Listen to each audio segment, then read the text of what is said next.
Hi guys, I'm Maria and I'm going to talk to you today about advertising. Advertising plays a huge role in the US economy and fulfills many consumer needs.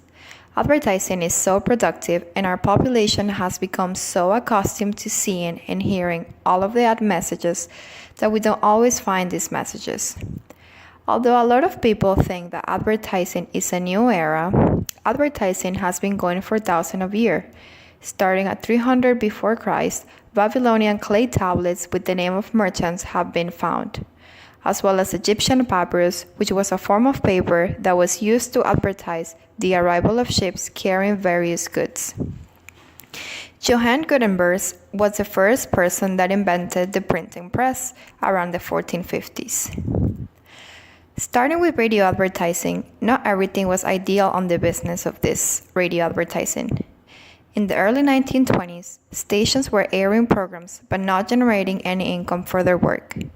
Expenses began to emerge, such as having to buy equipment that was expensive, such as transmitters, receivers, and other equipment.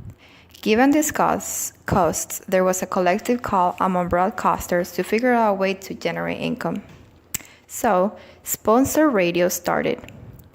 Although the idea of commercial radio was undergoing serious discussion, radio advertising was largely considered in poor taste and an invasion of privacy.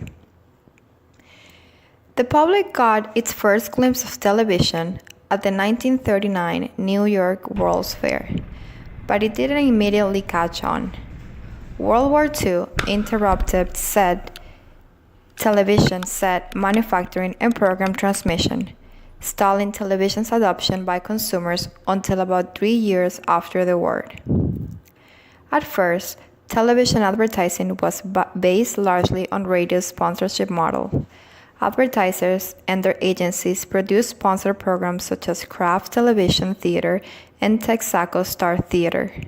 However, television programs were much more expensive to produce than radio programs, and agencies and advertisers found themselves spending thousands of dollars each week.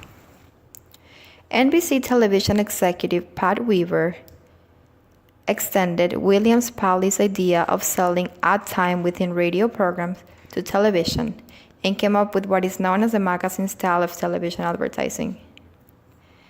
Now, although advertising benefits us in many ways, it also contributes to information overload. We're bombarded with ads practically everywhere we look. Television, radio, and the internet are all packed with ads.